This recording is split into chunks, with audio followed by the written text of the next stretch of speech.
think Ryan probably said it best. It's moving products from, where did you say, Ryan? You said from Gallipolis to Cleveland or from Columbus to California. We have a lot of things going for us in Ohio, starting with all of you. I mean, you're quality workers, you work hard, we got good values. I mean, that's a given.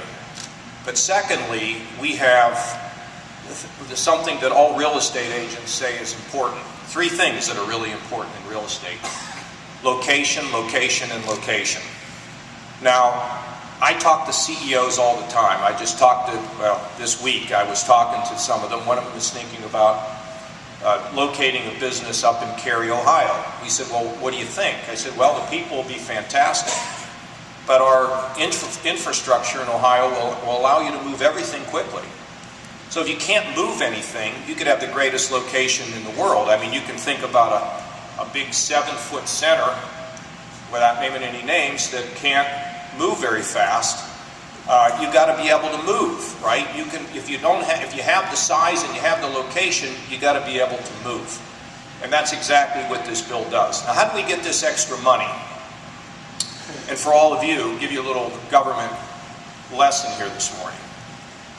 When I talked about doing something with the turnpike, we had this turnpike up there. It's very independent, it was. And at one point it was thinking about applying for membership in the United Nations as a separate country. And we said, no, that doesn't make any sense. We need to figure out how to get value out of that turnpike. And it was a firestorm that greeted us when we said it. You remember that, Gail? People were enraged. This is the end of Kasich. He doesn't know what he's doing, all this kind of stuff. And guess what? We bonded, we issued debt, and then we pay the debt off, just like you would do on your house, with the tolls from the turnpike. And people who live close to the turnpike and use it all the day have been held harmless. So everybody else from greater distances pays the higher tolls. And the tolls pay off the bonds, and it's given us an extra $1 billion. And we think the time might be right somewhere in the future to be able to go back to the markets. You don't do this every day. This is tricky, complicated, and you have to be smart about it. But it will give us more value. So we've been able to be in a very good position. Jerry has been able to wring out, and thank God we have him because he's very experienced, wring out savings. They asked Jim Rhodes one time, how many people work in the Department of Transportation? He said about half. And I don't think we have that problem today.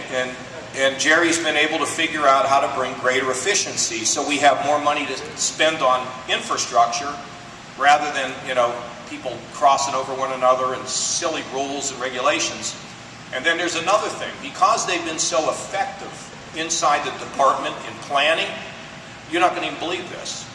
They are getting extra money from the federal government that states couldn't figure out how to spend. They were so far behind the curve that we had all these plans, so we got their money for our roads.